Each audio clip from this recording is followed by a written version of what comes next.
1. Pentakosta ketiga adalah pencurahan Roh Kudus yang dahsyat di zaman ini melebihi yang terjadi di Azusa Street.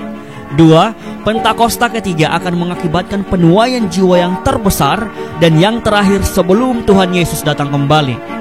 3. Pentakosta ketiga akan membangkitkan generasi Yeremia, yaitu anak-anak muda yang dipenuhi Roh Kudus, cinta mati-matian kepada Tuhan Yesus, tidak kompromi terhadap dosa, dan akan bergerak untuk memenangkan jiwa.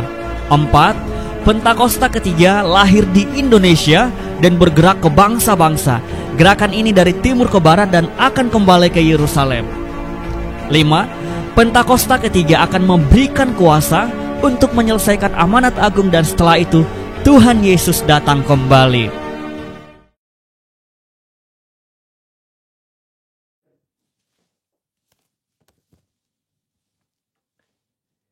Shalom, apa kabar saudara? Saya percaya kita semua luar biasa. Voice of Pentecost kali ini kita membahas mengenai Mamon. Pernahkah saudara melihat ada orang yang begitu kaya tetapi tidak bisa menikmati kekayaannya? Salomo memperhatikan hal yang sama dalam Pengkhotbah 5 ayat 12-13. Ada kemalangan yang menyedihkan kulihat di bawah matahari. Kekayaan yang disimpan oleh pemiliknya menjadi kecelakaannya sendiri. Dan kekayaan itu binasa oleh kemalangan. Sehingga tak ada satupun padanya untuk anaknya. Saudara, Yesus sangat memperhatikan bagaimana seseorang melihat harta materi dan mengelola keuangannya. 16 dari 38 perumpamaan yang Yesus berikan berbicara mengenai mengelola harta benda dan keuangan. Nah, kita mau melihat salah satu percakapan Yesus dengan seorang pemuda yang kaya mengenai integritas di dalam mengelola harta benda.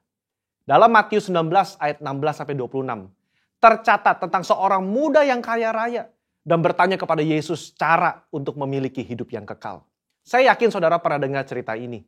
Dari percakapan Yesus dan anak muda ini, ada 3 hal yang dapat kita pelajari. Yang pertama, kehidupan kekal hanya ada di dalam Yesus.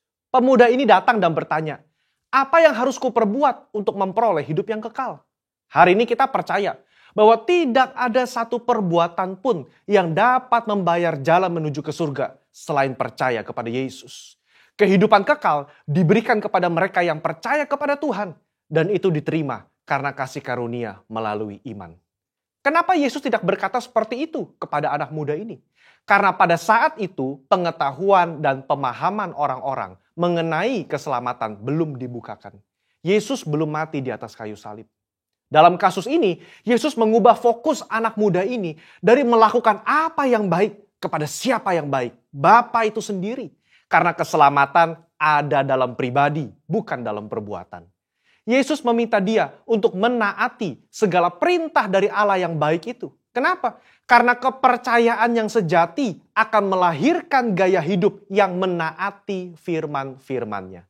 Hari ini, setiap kita diperhadapkan dengan pilihan. Mau atau tidak mau menaati firman-Nya. Dalam hal integritas, meskipun tidak ada orang yang melihat, apakah kita tetap menaati firman? Yohanes 14 ayat 15 berkata, "Jikalau kamu mengasihi aku, kamu akan menuruti segala perintahku." Yang kedua, jangan sampai mamon menjadi Allah kita. Pemuda yang kaya ini dengan yakin berkata bahwa ia telah menaati seluruh hukum Taurat yang diajarkan oleh Musa kepada bangsa Israel. Jangan heran saudara, memang salah satu kebanggaan orang Farisi adalah mereka berusaha sungguh-sungguh menaati hukum ini sesempurna mungkin. Rasul Paulus saja pernah berkata dalam Filipi 3 ayat yang ke-6, tentang kebenaran dalam menaati hukum Taurat, aku tidak bercacat. Kok bisa? Ya, secara eksternal mungkin bisa ditaati sempurna. Tapi dalam hati siapa yang tahu? Di sini, Yesus menaikkan derajat hukum ke standar yang sejati. Hukum tidak hanya mengatur soal perbuatan, tapi menyangkut hati dan pikiran. Anak muda ini begitu yakin telah menaati hukum Taurat, tetapi dia lupa soal hatinya yang terpikat dengan uang. Dia begitu sedih karena hartanya banyak dan hatinya terpaut pada keinginan untuk menjadi kaya, melebihi kasihnya kepada Allah dan kepada saudara-saudaranya. Di situ, Yesus menunjukkan masih ada yang kurang dalam dirinya dalam menaati hukum. Serta memberitahukan bahwa Allah yang disembah oleh anak muda ini sebetulnya bukan Tuhan, tetapi mamon. Anak muda ini lebih suka menaati mamon ketimbang menaati perintah Allah. Disinilah letak integritas hati berada. Kesesuaian pikiran dan hati terhadap firman Tuhan. Poin yang ketiga, kita harus selalu mengecek motivasi hati kita. Matius mencatat, ketika orang muda itu mendengar perkataan itu, pergilah ia dengan sedih sebab banyak hartanya. Kenapa dia sedih? Karena Yesus menunjukkan dengan jelas apa yang menjadi fokus utama dalam hidupnya, yaitu uang. Kedua, dia sedih karena meskipun sudah tahu akar masalahnya, dia tidak rela menukar harta duniawinya dengan harta di surga. Kehidupan kekal itu sendiri. Saudara, Allah begitu mengasihi saudara dan saya. Dia tidak rela kita tertipu dengan kenikmatan duniawi yang bersifat sementara. Padahal di surga nanti, kebahagiaan yang dia siapkan itu kekal adanya. Mungkin kita berpikir, biarlah di dunia hati saya fokus mencari uang dan uang dan uang. Nanti begitu di ujung kehidupan, baru saya berpikir soal surga dan Yesus. Tidak ada yang tahu kapan ajal menjemput atau kapan Tuhan datang menjemput kita. Yesus sudah berkata dalam Matius 6 ayat 24, tidak seorang pun dapat mengabdi kepada dua tuan. Kamu tidak dapat mengabdi kepada Allah dan kepada Mamon. Ini berbicara soal integritas hati kita di hadapan Tuhan. Orang yang terus-menerus berfokus kepada uang atau mamon akan kesulitan menempatkan Tuhan sebagai prioritas pertama dalam hidupnya. Percayalah, kita yang mencari dahulu kerajaan Allah dan kebenarannya, Tuhan akan cukupkan kebutuhan kita di dunia ini. Allah adalah Bapa yang baik, yang suka memberi berkat kepada anak-anaknya. Mari kita belajar mengucap syukur dan menerima berkat yang Tuhan berikan dengan rasa cukup. Saya tutup dengan kata-kata bijaksana dari Raja Salomo. Siapa mencintai uang tidak akan puas dengan uang. Siapa mencintai kekayaan tidak akan puas dengan penghasilannya. Saya berdoa, kita semua mengucap syukur atas berkat yang Tuhan beri dalam hidup ini. Dan biarlah hidup kita terus menjadi berkat bagi orang lain. Mari berlomba-lomba mengumpulkan harta di surga, bukan di dunia ini. Saudara, untuk penjelasan lebih lengkap dari tim teologi kami, jangan lupa buka link yang ada di atas atau scan QR Code yang tersedia. Salam integritas, Tuhan Yesus memberkati.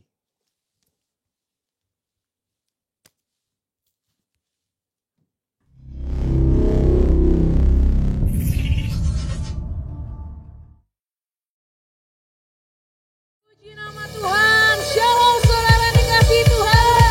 Sekali lagi katakan shalom. Berikan tepuk tangan yang meriah bagi Allah kita yang bersuka cita. Minggu hari ini bersama-sama lambaikan tangan sambil bilang,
memiliki Allah yang seperti Engkau. Engkau yang menjamin setiap kehidupan kami ya Tuhan. Terima kasih Tuhan. Tidak ada satupun orang Tuhan yang luput dari kasih-Mu Tuhan. Kami bersyukur Tuhan. Kami punya Allah yang besar seperti Yesus. Terima kasih Tuhan. Terima kasih. Terima kasih Tuhan. Mari kita sama-sama naikkan ucapan syukur kita di hadapan Tuhan.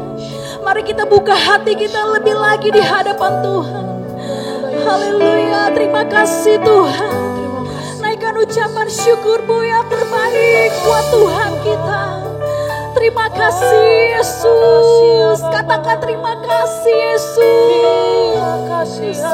Bahkan keadaan yang tidak baik sekalipun terjadi, kami mau putuskan, kami mau tetap bersyukur sama Tuhan. Biarlah terima kasih Tuhan.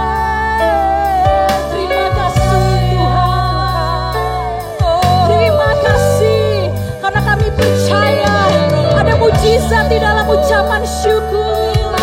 Terima kasih Tuhan. Terima kasih Bapa. Oh Yesus. Terima kasih Tuhan. Terima kasih Tuhan. Kami bersyukur kepada-Mu, Allah kami yang besar. Yesus namanya. Yesus namanya. Pribadi yang setia memberkati kami baik Tuhan. Oh, hanya syukur buat kebaikan-Mu. Ya Allah ya Syekh, kami angkat hati kami Tuhan. Kami angkat hati kami saat ini. Kami mau puji, kami mau senangkan Tuhan.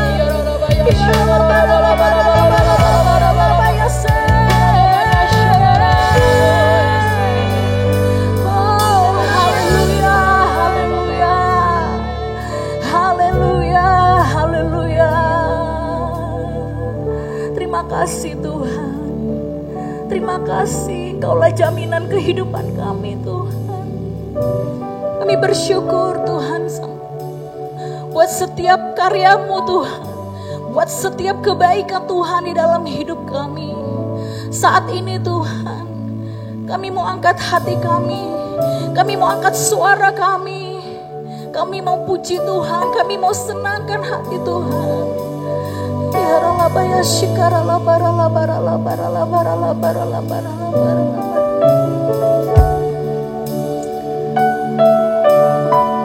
Syikara la bara la bara la bara la bara la bara la bara.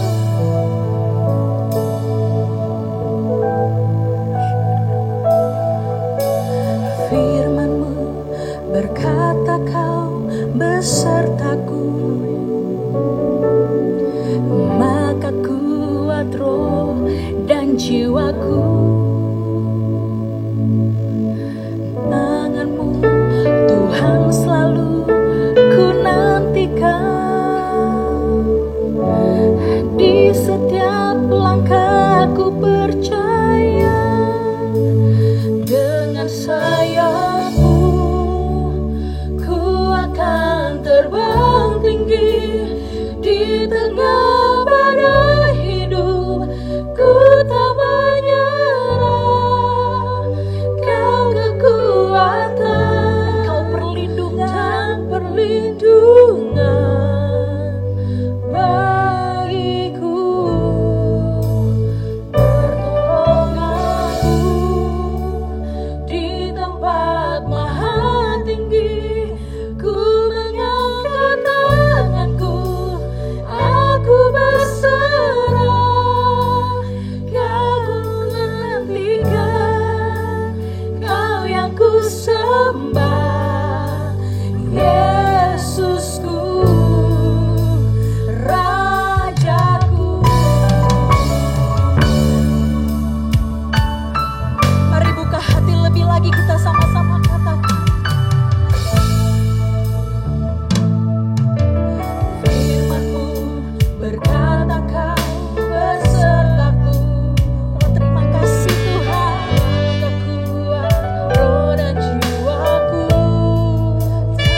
tinggi, ku mengangkat tanganku, aku berserah, kau ku nantikan, kau yang ku sembah, Yesusku, Rajaku.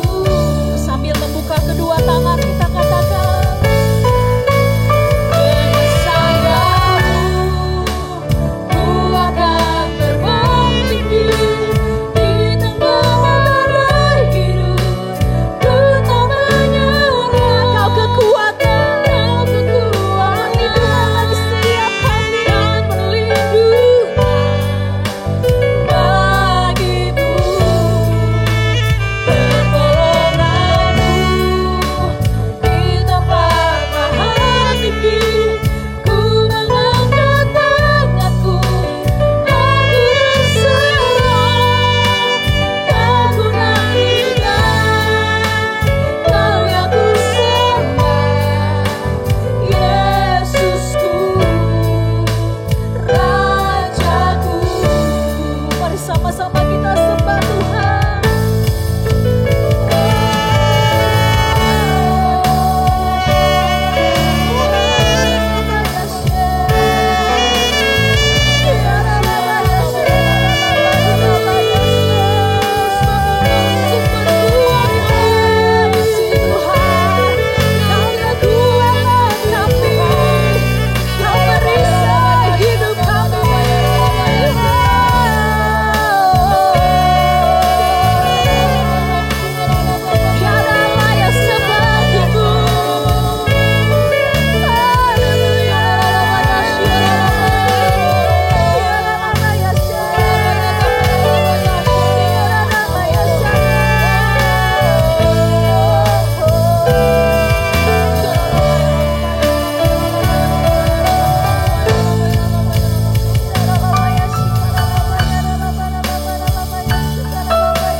Kau Tuhan yang tidak pernah meninggalkan perbuatan tangan-Mu di dalam hidup kami.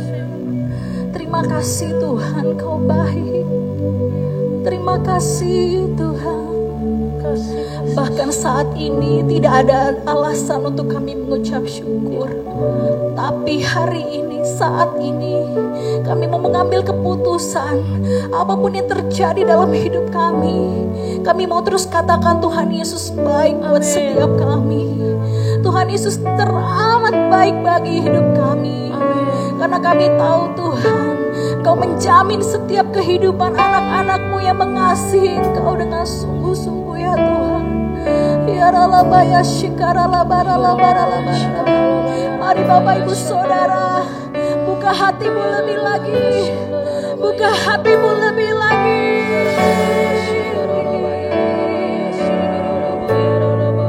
Lawat setiap anak-anak-Mu Tuhan. Lawat setiap anak-anak-Mu saat ini Tuhan. Penuhi rumah demi rumah dengan urapan-Mu.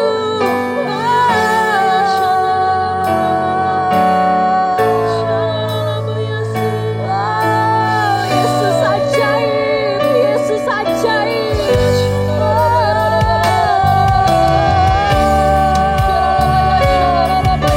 Kau besar dalam hidup kami Tuhan.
sebab Kau sertaku.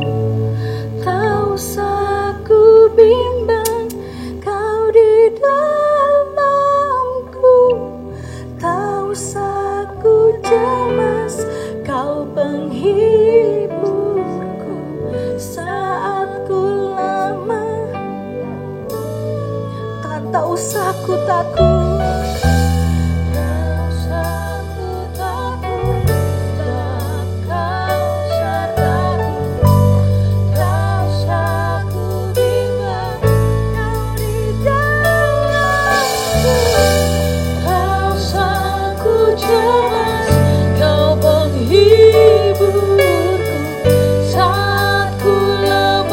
Iman katakan tak usah ku takut, tak usah ku takut, sebab Kau sertaku ya Tuhan. Tak usah ku bimbang, Kau di dalamku.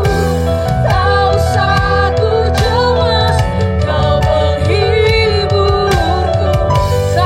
Sekali lagi dengan iman, Kau tak usah ku takut.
Kita akan mendengarkan kebenaran firman dari hamba-Nya.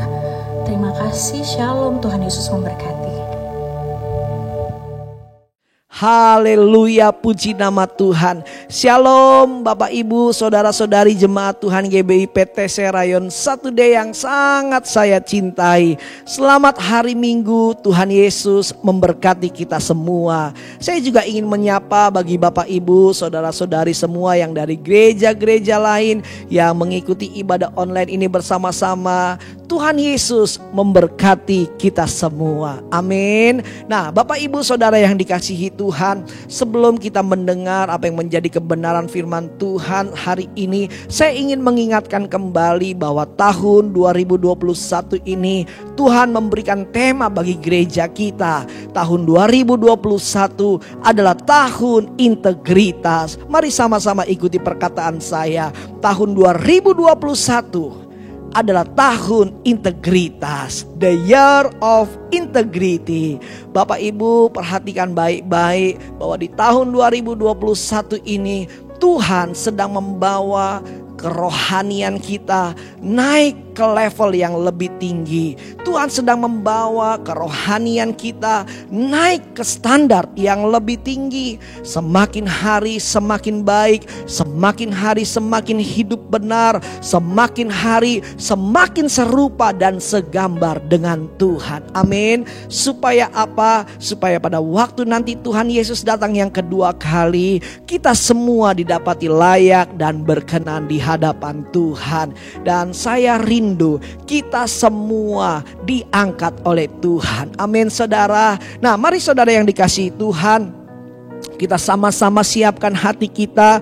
Kita akan belajar satu kebenaran firman Tuhan. Dan secara khusus saat ini kita akan belajar dari satu tema, yaitu cari dan pikirkan perkara di atas. Saya ulangi sekali lagi, cari dan pikirkan perkara yang di atas. Saudara dikasih Tuhan, mari sama-sama kita baca ayat firman Tuhan dari kitab Kolose pasal yang ketiga, ayat yang pertama sampai dengan ayatnya yang keempat.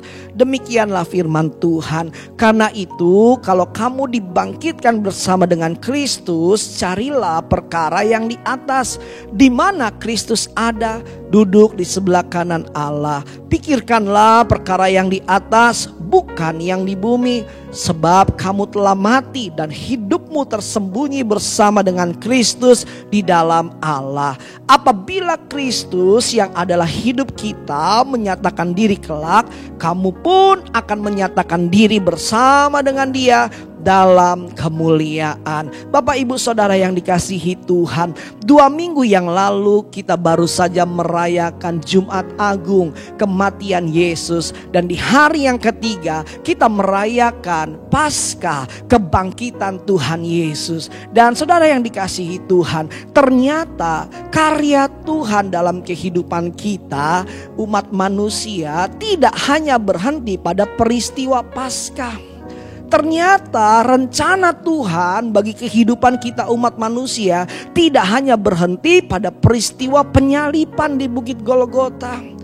Ada satu kesinambungan yang Tuhan ingin kita mengerjakan sebagai umat manusia yang sudah ditebus oleh Tuhan.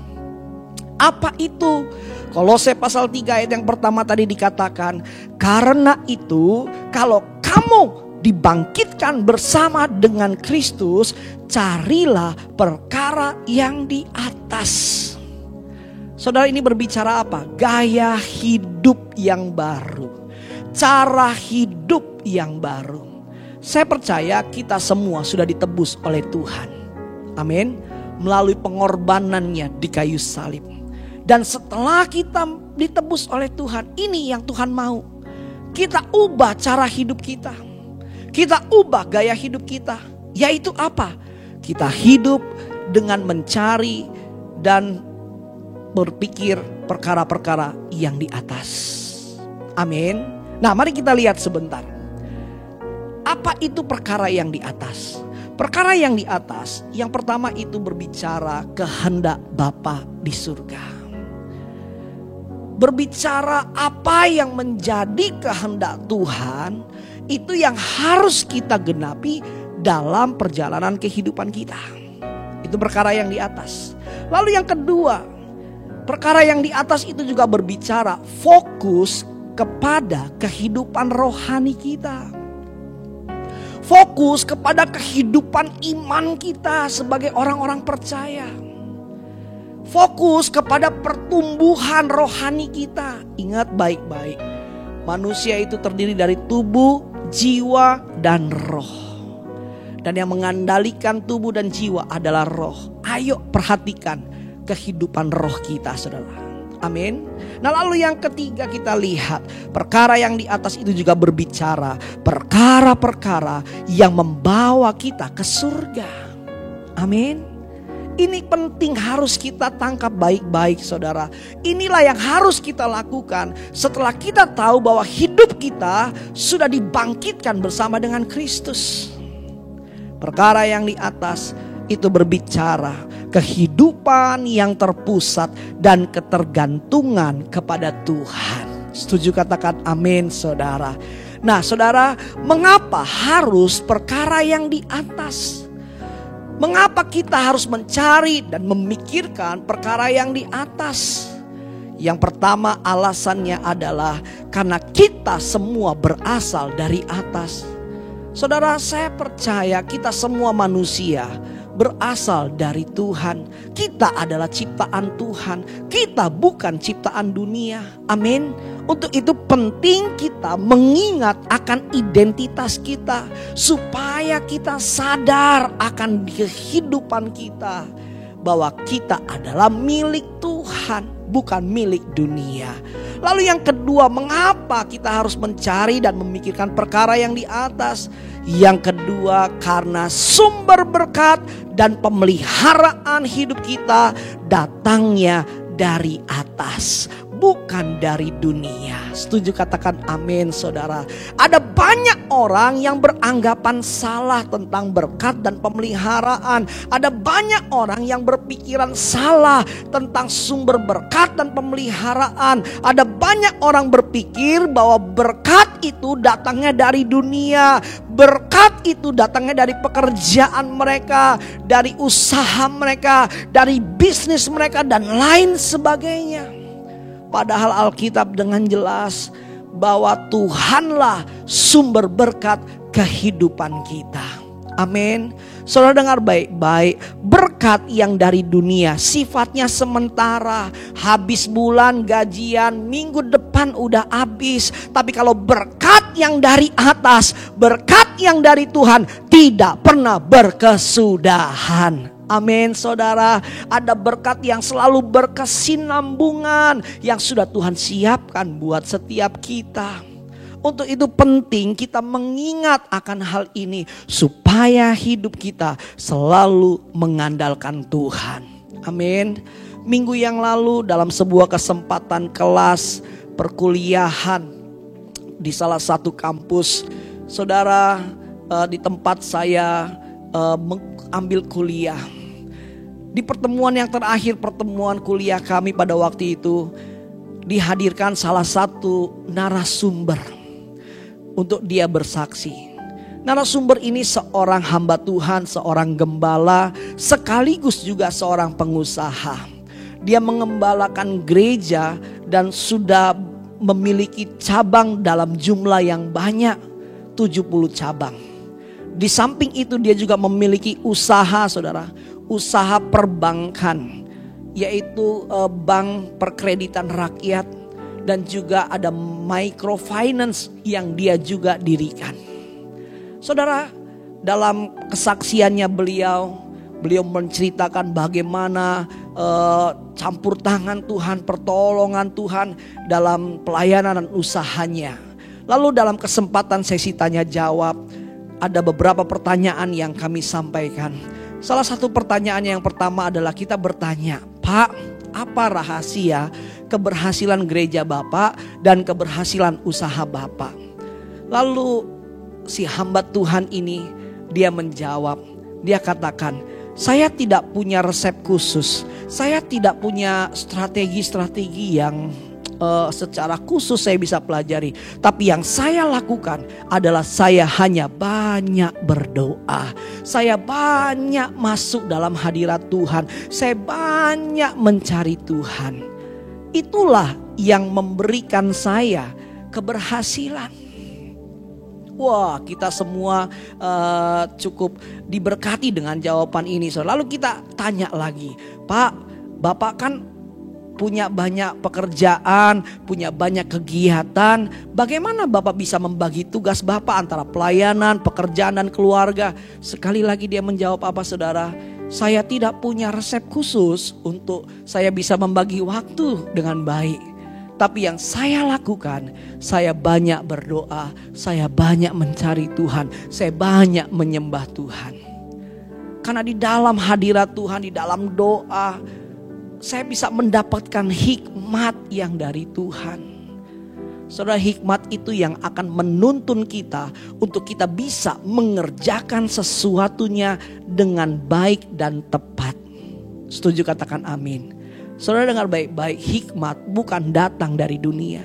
Hikmat hanya datang dari atas. Lalu dia juga katakan, saudara, kenapa kita harus cari Tuhan? Kenapa kita harus banyak menyembah Tuhan? Si Bapak ini berkata, supaya kita mendapatkan kekuatan untuk kita bisa mengeksekusi tugas-tugas yang dipercayakan dalam kehidupan kita. Terutama ketika kita sedang menghadapi tekanan. Terutama ketika kita sedang menghadapi tension yang tinggi yang kita sedang hadapi.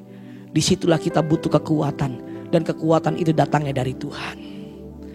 Lalu saya pikir-pikir, wah ini dahsyat saudara. Ini benar banget, ini tepat sekali. Saudara, seringkali dalam kehidupan ini kita merasa punya kepintaran, kita merasa punya kehebatan, kita merasa tahu untuk kita mengerjakan sesuatu. Tetapi ketika kita sedang menghadapi tantangan, ketika kita sedang menghadapi ujian akan pekerjaan kita atau usaha kita, terkadang kita menjadi takut, kita menjadi gentar, bahkan kita gak punya kekuatan. Tetapi disinilah peran Tuhan bekerja. Ketika kita banyak berdoa, ketika kita banyak menyembah, ketika kita banyak baca firman, masuk hadirat Tuhan, maka kekuatan itu akan turun untuk kita. Bukan hanya memberikan hikmat, tapi juga menguatkan kita untuk kita bisa berani menghadapi tantangan dalam perjalanan pekerjaan usaha kita. Sampai sini yang mengerti katakan amin saudara. Saudara, penting kita harus sadar. Harus cari Tuhan lebih dulu. Matius 6 ayat 33. Carilah dahulu kerajaan Allah dan kebenarannya, maka semuanya akan ditambah-tambahkan kepadamu. Amin saudara. Bukan hanya berkat keuangan yang ditambahkan, tapi yang ditambahkan juga adalah kekuatan, kesehatan, hikmat, marifat. Tuhan tambah-tambahkan dalam kehidupan kita. Nah saudara, lalu yang ketiga, kenapa kita harus mencari dan memikirkan perkara yang di atas? Karena kita kelak akan kembali ke atas. Amin saudara. Berapa banyak kita yang mau masuk surga? Oh haleluya. Sama-sama katakan saya, haleluya. Kita harus jaga hidup kita baik-baik saudara. Amin. Lalu yang berikutnya saudara, dalam Kolose pasal 3 ini kita menemukan ada dua kata kerja. Yang pertama, pikirkan. Nah saudara, kata pikirkan ini kata yang berpadanan dengan kata memikirkan. Nah kata memikirkan ini bahasa Yunaninya adalah proneo. Proneo itu punya arti bukan sekedar mengingat atau merenungkan sesuatu, tetapi berbicara kita meletakkan pikiran kita kepada sesuatu. Artinya gini saudara, kita kan seringkali ketika kita sedang ingat sesuatu langsung kita mikir, oh iya ya ini nih, gitu ya. Lalu setelah kita lupa, kita gak mikirin lagi tuh apa yang tadi kita ingat. Amin. Nah kata pikirkan di sini bukan seperti itu. Tapi kata pikirkan di sini itu berbicara di mana pikiran kita tuh kita letakkan, kita fokuskan kepada sesuatu. Dengan kata lain, konsep berpikir, mindset, orientasi pikiran kita, dasar pikiran kita, cara kita berpikir. Nah inilah yang dimaksud dengan pikirkanlah perkara yang di atas. Ada satu aktivitas terus menerus yang kita lakukan. Amin. Saudara, apa yang harus kita pikirin? Yaitu perkara yang di atas yang tadi. Saudara, ini penting. Kita harus mengerti bahwa cara berpikir kita sebagai umat-umat yang sudah ditebus itu penting dalam kehidupan kita. Kenapa? Karena pikiran kita itu menentukan tindakan kita. Dan tindakan kita menentukan perilaku kita. Kalau pikiran kita salah, maka tindakan kita salah. Maka perilaku kita pun pasti salah. Tapi kalau pikiran kita benar, konsep berpikiran kita benar, maka tindakan kita pasti benar. Dan perilaku kita juga pasti akan benar. Untuk itu isilah pikiran kita dengan pikiran firman Tuhan. Isilah pikiran kita dengan pikiran Kristus. Amin. Supaya tindakan-tindakan kita benar di hadapan Tuhan. Dan kita bisa berperilaku benar di hadapan Tuhan. Ayo pikirkan perkara-perkara yang di atas. Lalu yang kedua kata cari. Kata kerja cari. Cari juga berpadanan dengan kata mencari. Kata mencari ini bahasa Yunaninya adalah zeteo. Zeteo itu punya arti bukan sekedar aktivitas mencari sesuatu yang hilang. Tetapi ini tentang pencarian terus menerus. Pencarian yang tidak ada akhirnya. Pencarian yang gak akan selesai. Terus ada aktivitas kegiatan. Siapa yang kita cari? Yaitu Tuhan. Siapa yang kita cari? Yaitu perkara-perkara yang di atas, perkara-perkara Tuhan. Kata cari, kata mencari di sini itu punya arti sikap hati kita. Sikap hati yang diletakkan pada hati kita diletakkan kepada apa? Itu menentukan gaya hidup kita. Kalau hati kita diletakkan kepada harta, kepada uang, pasti yang akan kita cari adalah selalu uang dan harta.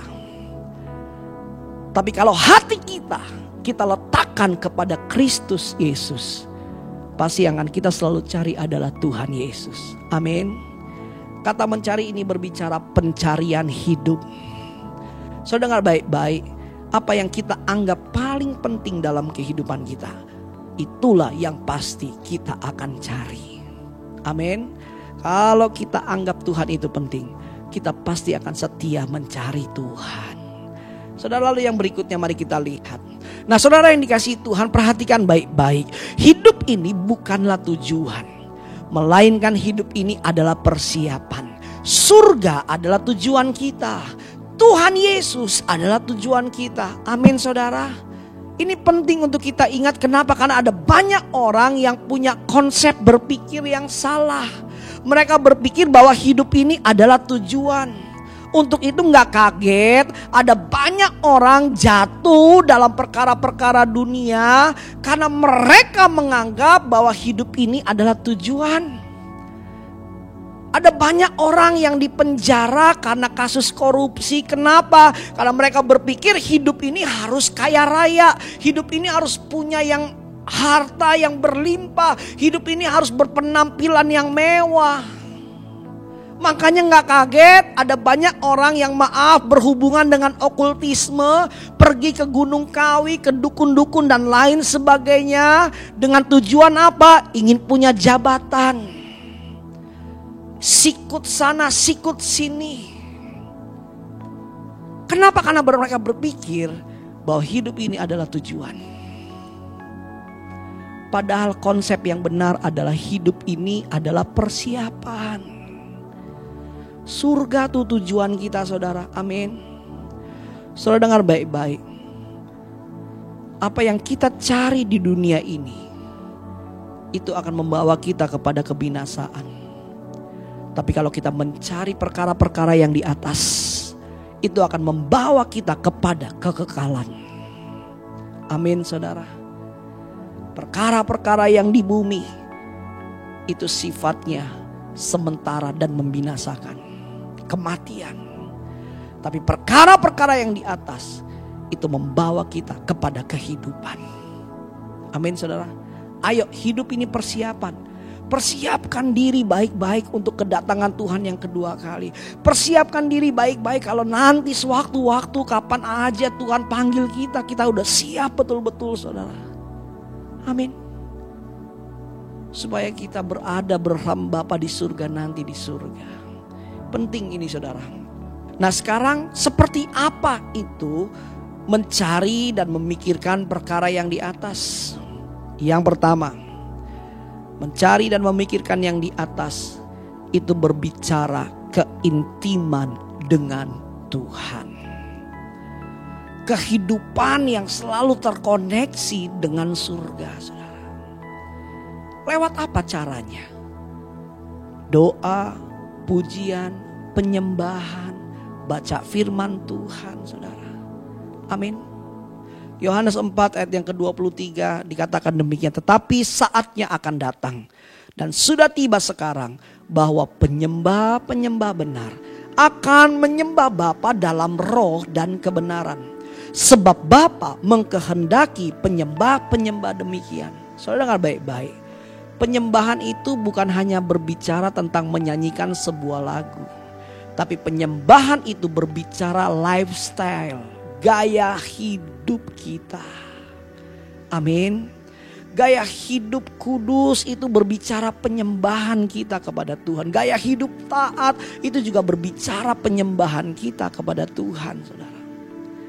Saudara, Tuhan mencari penyembah-penyembah yang benar di hari-hari ini.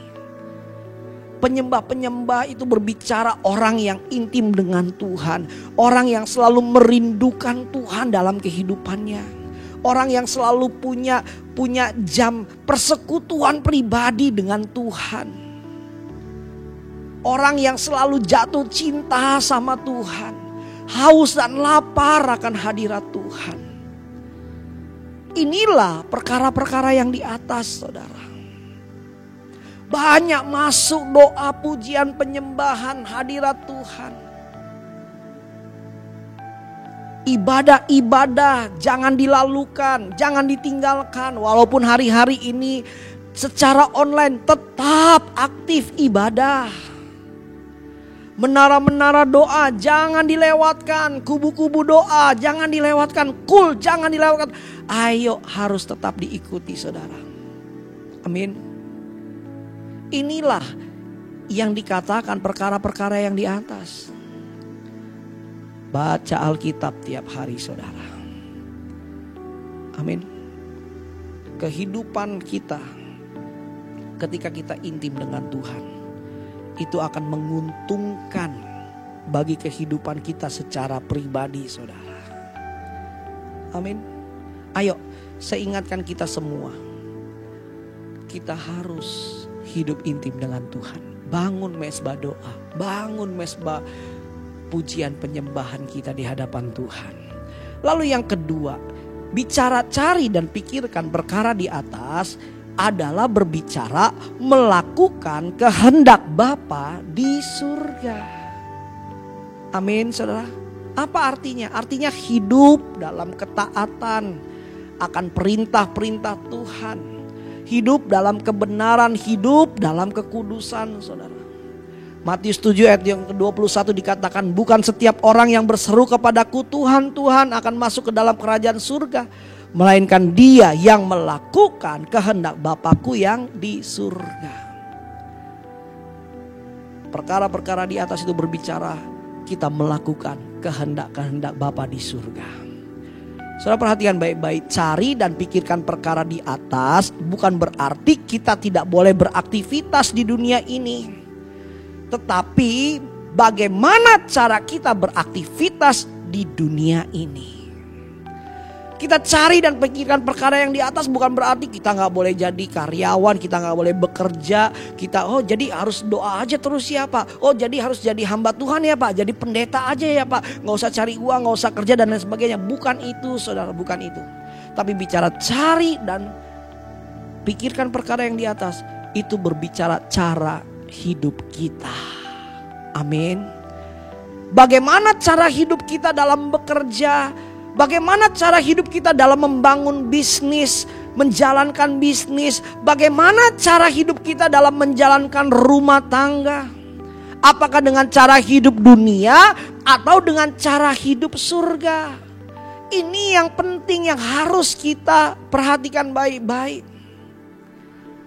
Kalau kita mencari dan memikirkan perkara yang di atas, maka cara hidup kita pasti benar sesuai dengan yang di atas. Amin. Gak ada lagi tuh yang tipu sana tipu sini. Gak ada lagi tuh yang korupsi sana korupsi sini. Gak ada lagi tuh yang namanya dalam rumah tangga kita sembunyi-sembunyi, perselingkuhan dan lain sebagainya. Kenapa? Karena pikiran kita digerakkan dari atas, dari surga. Amin. Penting kita harus perhatikan baik-baik. Perkara yang di atas artinya kita menggunakan gaya hidup kerajaan surga. Saudara perhatikan baik-baik. Kolose pasal 3 tadi, kalau nanti saudara baca ya, dari ayat yang ke-5 sampai ayat yang ke-17. Nah, ketika kita mencari dan memikirkan perkara yang di atas, kita akan mematikan tuh kehidupan kedagingan kita, kehidupan yang secara dunia. Tuhan ingin kita matikan itu semua. Apa yang harus kita matikan dalam hidup kita? Percabulan, kenajisan, hawa nafsu, nafsu jahat, dan juga keserakahan, penyembahan berhala, marah, geram, kejahatan, fitnah, kata-kata kotor dan dusta. Itu harus kita matikan. Lalu kita menghidupkan manusia baru kita. Apa itu manusia baru? Dalam Kolose 3 ayat 5 sampai 17 saudara perhatikan baik-baik. Manusia baru itu berbicara belas kasihan, kemurahan, kerendahan hati, kelemah lembutan. Kelemah lembutan di sini juga berbicara hati kita yang taat, hati kita yang mudah dibentuk, hati kita yang mudah bertobat saudara. Dan kesabaran. Amin. Nah, ini berbicara apa? Ini berbicara integritas. Sama-sama katakan integritas, hidup sesuai dengan kehendak Tuhan. Amin. Nah, saudara yang kasih Tuhan. Lalu yang ketiga, yang terakhir, cari dan pikirkan perkara yang di atas. Itu berbicara kita mempersiapkan diri untuk kehidupan kekal. Saudara, ada kehidupan setelah kematian. Dan kita juga harus ingat baik-baik bahwa surga dan neraka itu nyata saudara. Penting kita harus ingat akan hal ini. Kenapa? Karena seringkali ada banyak orang melupakan akan hal ini karena terlalu sibuk dengan urusan dunia. Ada banyak orang tidak memikirkan akan hal ini karena pikirannya sudah dipenuhi dengan kesenangan-kesenangan dan kenikmatan dunia. Sehingga mereka tidak lagi bisa memikirkan yang namanya surga dan neraka. Saudara, Pengkhotbah 7 ayat yang kedua itu bagus sekali mengingatkan setiap kita. Dikatakan demikian, pergi ke rumah duka lebih baik daripada pergi ke rumah pesta. Karena di rumah dukalah kesudahan setiap manusia. Hendaknya orang yang hidup memperhatikannya. Saudara bicara pikirkan perkara yang di atas, itu berbicara pikirkan kemana kita setelah kita mati. Itu yang harus kita pikirkan, surga atau neraka. Saudara, perhatikan baik-baik. Dalam hidup ini bukan cara mati yang menentukan, melainkan cara kita hiduplah yang menentukan. Seringkali kita berkata, wah itu matinya kecelakaan berarti dosanya banyak. Wah itu matinya karena COVID-19 berarti dosanya banyak. Bukan saudara, bukan cara mati yang menentukan. Tapi cara hiduplah yang menentukan. Amin. Kalau kita beranggapan cara mati itu yang membuat masuk neraka, salah. 2000 tahun yang lalu ada seorang yang mati di kayu salib saudara. Tapi mati dengan mulia. Menebus dosa manusia. Dan satu pribadi yang tidak berdosa yaitu Yesus. Yesus matinya mungkin tidak baik, tidak nyaman. Tapi hidupnya baik. hidupnya kudus, hidupnya suci. Amin saudara. Bukan cara mati, tapi cara kita hidup. Ayo, selama kita hidup, apa yang kita lakukan? Itu penting. Saudara lihat baik-baik Matius 13 ayat 49. Demikianlah juga pada akhir zaman. Malaikat-malaikat akan datang memisahkan orang jahat dari orang benar. Lalu mencampakkan orang jahat ke dalam dapur api. Di sanalah akan terdapat ratapan dan kertakan gigi. Saudara, ini berbicara neraka. Neraka itu ada saudara. Neraka itu disiapkan untuk orang-orang durhaka, untuk orang-orang jahat. Dan neraka dikatakan apa? Ada nyala api seperti dapur api. Dan terdapat ratapan dan kertakan gigi yang gak akan berakhir. Lalu sebaliknya, kalau neraka itu nyata, surga juga itu nyata saudara. Kita lihat gambaran surga, Wahyu 21 ayat 21. Dan ke-12 pintu gerbang itu adalah 12 mutiara. Setiap pintu gerbang terdiri dari 1 mutiara. Dan jalan-jalan kota itu dari emas murni bagaikan kaca bening. Dan aku tidak melihat bait suci di dalamnya. Sebab Allah Tuhan yang Maha Kuasa, Ia adalah bait sucinya. Demikian juga anak domba itu. Dan kota itu tidak memerlukan matahari dan bulan untuk menyinarinya. Sebab kemuliaan Allah meneranginya. Dan anak domba itu adalah lampunya. Saudara, ini gambaran di surga. Bayangin, di surga lantainya dari emas saudara. Itu bicara apa? Berarti gini, emas di surga gak ada harganya saudara. Kenapa? Karena yang berharga di surga adalah Yesus. Tapi coba lihat di bumi emas, berharga banget bagi orang. Sampai orang ngejar-ngejar emas melupakan Yesus. Sampai orang cari-cari emas meninggalkan Yesus. Sampai orang berebutan emas meninggalkan Yesus. Kenapa? Karena orang-orang ini menganggap yang paling penting adalah emas, bukan Yesus. Padahal di surga emas itu diinjek-injek saudara. Amin. Yesuslah yang paling berharga dalam kehidupan kita. Saudara mau masuk surga? Amin. Saya berharap kita semua masuk surga. Amin saudara. Nah saudara, saya akan tutup dengan kisah dari Alkitab. Dan kisah ini bisa menjadi gambaran bagi kita semua. Untuk apa yang harus kita lakukan di hari-hari ke depan ini.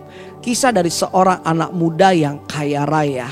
Satu kali anak muda ini dia menghampiri Yesus dan dia berkata, "Guru, apa yang harus saya lakukan untuk saya mendapatkan kehidupan kekal?" Lalu Yesus berkata, "Lakukanlah seluruh perintah Allah." Lalu anak muda ini menjawab, "Guru, semua perintah Allah saya sudah lakukan. Hormati orang tua, hormati hari Sabat, jangan membunuh, jangan berzina dan lain sebagainya. Saya sudah lakukan." Lalu Yesus menjawab, "Bagus kalau begitu. Sekarang pergilah dan jualah hartamu dan bagikanlah itu kepada orang miskin."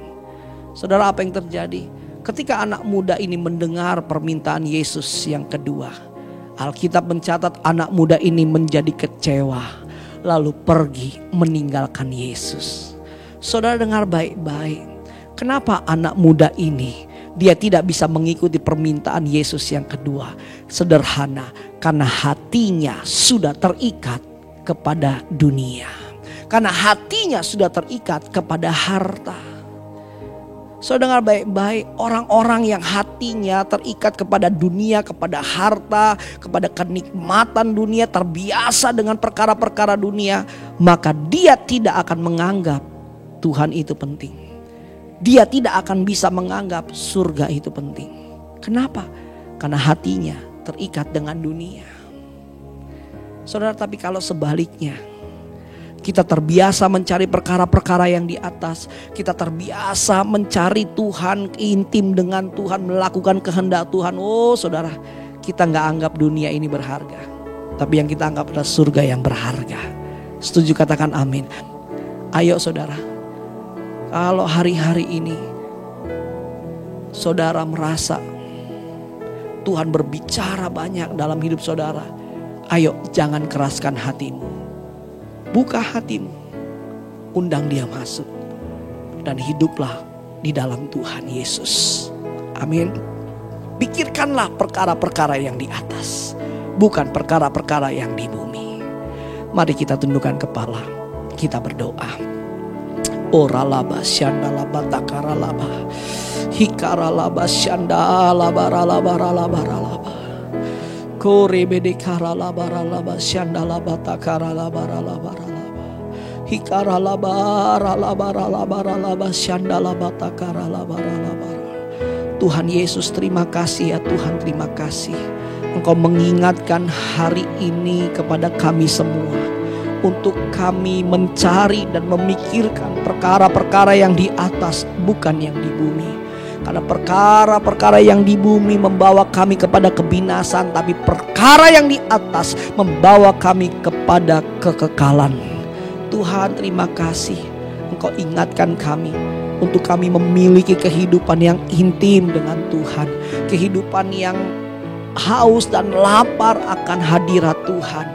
Doa, pujian, penyembahan, baca firman setiap hari, rajin ibadah Tuhan. Itulah yang akan membangun kehidupan rohani kami.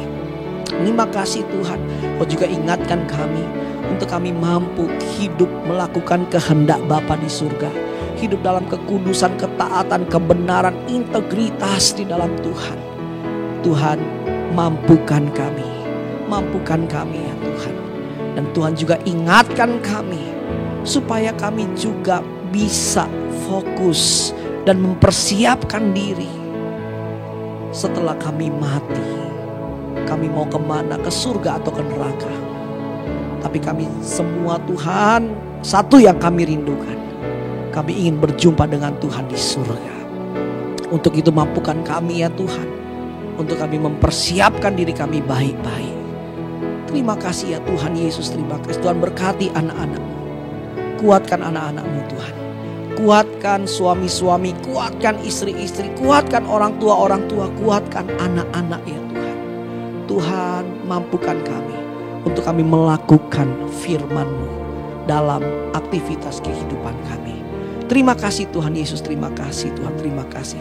Tuhan berkati sekali lagi jemaat-Mu yang susah Tuhan hiburkan, yang beban berat Tuhan memberikan kelegaan, yang sedang mengalami sakit penyakit Tuhan berikan kesembuhan, yang sedang mengalami kesulitan keuangan Tuhan berikan pertolongan dan mujizat bagi anak-anak-Mu Tuhan. Dalam nama Yesus, kasih setia Tuhan ada atas anak-anak-Mu, mujizat Tuhan ada atas anak-anak-Mu.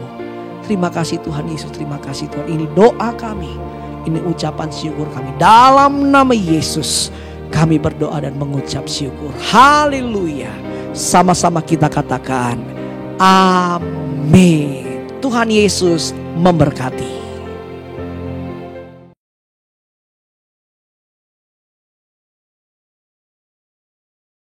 Mazmur 91 ayat 1 sampai 16. Dalam lindungan Allah, orang yang duduk dalam lindungan yang maha tinggi dan bermalam dalam naungan yang maha kuasa akan berkata kepada Tuhan, tempat perlindunganku dan pertahananku, Allahku yang kupercayai. Sungguh Dialah yang akan melepaskan engkau dari jerat penangkap burung, dari penyakit sampar dan busuk. Dengan kepaknya Ia akan melindungi engkau, di bawah sayapnya engkau akan berlindung. Kesetiaannya ialah perisai dan pagar tembok. Engkau tak usah takut terhadap kedahsyatan malam, terhadap panah yang terbang di waktu siang, terhadap penyakit sampar yang berjalan di dalam gelap, terhadap penyakit menular yang mengamuk di waktu petang. Walau 1000 orang rebah di sekelilingmu dan 10.000 di sebelah kananmu, tetapi itu tidak akan menimpa kamu. Engkau hanya menontonnya dengan matamu sendiri dan melihat pembalasan terhadap orang-orang fasik. Sebab Tuhan Dialah tempat perlindunganku, yang maha tinggi telah Kau buat tempat perteduhanmu. Malapetaka tidak akan menimpa kamu dan tulah tidak akan mendekat kepada kemahmu. Sebab malaikat-malaikatnya akan diperintahkannya kepadamu untuk menjaga engkau di segala jalanmu. Mereka akan menantang engkau di atas tangannya, supaya kakimu jangan terjatuh kepada batu. Singa dan ular gedung akan kau langkahi, engkau akan menginjak anak singa dan ular naga. Sungguh hatinya melekat kepadaku, maka aku akan meluputkannya. Aku akan membentenginya sebab ia mengenal aku. Bila ia berseru kepadaku, aku akan menjawab. Aku akan menyertai dia dalam kesesakan. Aku akan meluputkannya dan memuliakannya. Dengan panjang umur akan kukenyangkan dia, dan akan kuperlihatkan kepadanya keselamatan daripadaku. Amin. Stay healthy. God bless you. Bye-bye.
Mari jemaat yang dikasih Tuhan, kita angkat kedua tangan kita dan terimalah berkat Tuhan.